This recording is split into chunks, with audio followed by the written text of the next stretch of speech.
નમસ્કાર, ગુજરાત 18 લાઈવમાં આપનું સ્વાગત છે। બરોડા બાર એસોસિએશનની નવી ટીમનો શપથ ગ્રહણ સમારોહ થયો સંપન્ન। બરોડા બાર એસોસિએશનના વર્ષ 2024-25 માટેના નવનિર્વાચિત હોદ્દેદારોનો શપથ ગ્રહણ સમારોહ ચાર્જ ટેકિંગ સેરેમની આજે 24 ડિસેમ્બરના રોજ ઉત્સાહભેર યોજાયો હતો। આ કાર્યક્રમમાં પ્રમુખ તરીકે હસમુખ કે ભટ્ટ અને ઉપપ્રમુખ તરીકે નેહલ કે સુતરિયાએ વિધિવત રીતે પોતાનો પદભાર સંભાળ્યો હતો। આ પ્રસંગે જનરલ સેક્રેટરી પદે રીતેશ પી ઠક્કર, જોઈન્ટ સેક્રેટરી તરીકે મયંક આર પંડ્યા, ખજાનચી પદે નિમિષા એમ ધોત્રે અને લાઇબ્રેરી સેક્રેટરી તરીકે જય એચ ઓઝાએ કાર્યભાર ગ્રહણ કર્યો હતો। શપથવિધિ બાદ મેનેજિંગ કમિટીના સભ્યોએ પણ બારના હિતમાં કામ કરવાની પ્રતિબદ્ધતા વ્યક્ત કરી હતી। સમારોહમાં મોટી સંખ્યામાં વકીલો ઉપસ્થિત રહ્યા હતા અને કાર્યક્રમ બાદ સૌએ સમૂહ ભોજનનો આનંદ માણ્યો હતો, જેમાં નવા પ્રમુખ પદે ચૂંટાયેલા હસમુખ ભટ્ટે જે વકીલો ગુજરી ગયા છે તેમના વેલફેર તરીકે 25,000 રૂપિયા રોકડા આપવામાં આવ્યા છે, જેને લઈને તમામ બરોડા બાર એસોસિએશનના સભ્યોએ વડોદરાના નવા બરોડા બાર એસોસિએશનના પ્રમુખ હસમુખ ભટ્ટે આભાર વ્યક્ત કર્યો હતો અને સાથે જ તેમનો જન્મદિવસ હોવાથી કેક કાપી આભાર વ્યક્ત કર્યો હતો। જો કંઈ કામ કરતો હોય અને તમે મને પકડશો ને હું એવું કામ કરીશ તો તમે મારું રાજીનામું તે દિવસે લઈ લેજો, એનું તમને ખાતરી આપું।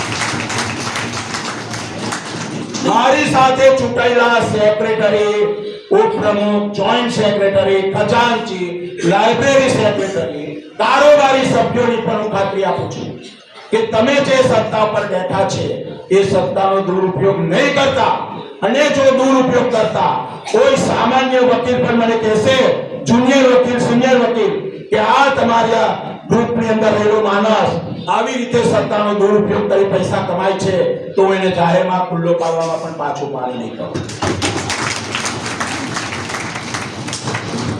મિત્રો, ચૂંટણી એક જંગ હોય છે, એ જંગની અંદર બે સિક્કા હોય। તો મેં એમને કીધું આજે કઈ નિર્ણય છે એ નિર્ણય હું નહીં લઈ શકું, કેમ કે 2021 થી 21-22 થી 2024-25 સુધી મારું જે કર્મ સ્થાન છે એની મેં સેવા છોડી દીધી હતી ને ફરીથી તેમને જંગી બહુમતીથી મને વિજય બનાવ્યો છે, એટલે એમની સંમતિ હશે તો જ ગુજરાત બાર કાઉન્સિલ લડીશ, અન્યથા વડોદરા વકીલ મંડળમાં જ હું સ્થાયી થઈશ। મિત્રો, એક વાત નિર્વિવાદ વાત છે, મને સત્તા પર ચૂટકી રહેવાનું, સત્તા પર બેસી રહેવાનું, હોદ્દો લઈ મારું વ્યક્તિગત કામ કરવાની મને લેશ માત્ર વકીલ મંડળના વકીલશ્રીઓને અને ગંભીર રોગથી પીડાતા વડોદરા વકીલ મંડળના અમારા વકીલશ્રીઓને આર્થિક મદદ માટે વડોદરા વકીલ મંડળ વેલફેર ફંડ ઊભું કરશે। આજે તમારી વચ્ચે જાહેર કરું છું, એક ખાન સાહેબ અને બીજો એક છોકરો અક્ષય માળ જે મૃત્યુ પામ્યો છે, તમારી સમક્ષ પ્રતિજ્ઞા લઉં છું કે એમને આજથી જ વડોદરા વકીલ મંડળ વેલફેરમાંથી 25,000 રૂપિયાની મદદ તમારા ચૂંટાયેલા મંત્રી, પ્રમુખ અને ઉપપ્રમુખ, ખજાનચી, જોઈન્ટ સેક્રેટરી, લાઇબ્રેરી સેક્રેટરી અને કારોબારી સભ્ય એમણે રૂપિયા જે 25,000 રૂપિયા છે એ કવર સાથે એમને આપવા જશે। મિત્રો, હું જે વર્તન વકીલો પ્રત્યે છે એ સાહેબોને ખબર પડી છે કે આ વખતે હસમુખ ભટ્ટ ચૂંટાઈને આવ્યા છે અને સાથે સાથે એમની કારોબારી પણ એવી ચૂંટાઈને આવી છે કે જો આપણે વકીલો પર હાવી થઈશું તો આ પ્રમુખ કે આ કારોબારી સતત ચલાવી રહ્યા નહીં। એટલે મારી વિનંતી છે કે તમારા માટે અમે હર હંમેશ ખડે પગે ઉભા રહીશું। ગમે ત્યારે તમને કોઈ ફેમિલીમાં પ્રોબ્લેમ હોય તો પણ તમે અમને જાણ કરજો, અમે તમારી સમક્ષ હર હંમેશ હાજર રહીશું। હું મારા હોદ્દેદારોને વિનંતી કરીશ કે પોતે 2 મિનિટ માટે પોતાનું વક્તવ્ય આપે અને વકીલ પાસે પોતાનું જે કે સૂચન છે રજૂ કરે। હું ઉપપ્રમુખ નેહલ સુતરિયાથી શરૂઆત કરીશ અને ત્યારબાદ તમામ હોદ્દેદારોને વિનંતી કરીશ 2 મિનિટ પોતાનું એક પહેલા પ્રમુખ સાથે કહેવા માંગુ છું।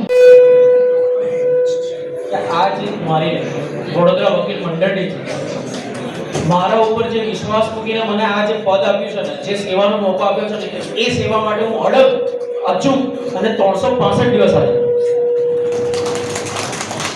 બીજી વસ્તુ, મેં જે વચન કર્યા હતા એ વચનો પૂરા કરવાની મારી તૈયારી છે।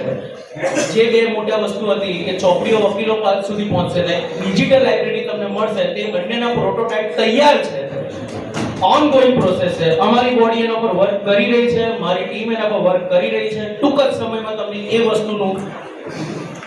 એ વસ્તુ તમને જોવા મળશે અને ચોક્કસપણે જોવા મળશે. Thank you. વડોદરા વકીલ મંડળના પ્રમુખ તરીકે 2021 સુધીનો કાર્યકાળ મારો હતો અને 2021માં મેં કાર્યકાળ પૂર્ણ કર્યો અને મારી હાર થયા બાદ તે વખતના ચૂંટણી ઢંઢેરામાં વડોદરા વકીલ મંડળનું વેલફેર ફંડ ઊભું કરવાની જે વાત હતી એનો આજે અમલ કરવા માટે અને વકીલોનો આભાર માનવા માટે તેઓએ જંગી બહુમતીથી મને વિજય અપાયો છે.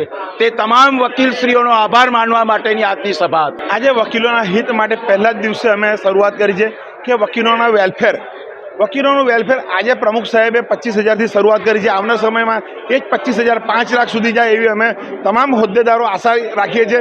એના ઉપર આગળ જે કંઈ કામગીરી કરવાની છે હવે કામગીરી કરીશું અને વડોદરા વકીલ મંડળના વકીલશ્રીઓ કે જે અકાળે અવસાન પામે કે જે લોકોનું અવસાન થાય તો તાત્કાલિક બાર કાઉન્સિલમાંથી પૈસા આવતા જે વેલફેરના ફંડ આવતા એમને થોડો સમય લાગે છે, પણ વડોદરા વકીલ મંડળના વકીલ જે હોદ્દેદારો છે એ વકીલશ્રીઓને તાત્કાલિક એમને સુવિધા પહોંચાડે એવો અમારો અભિગમ રહેશે.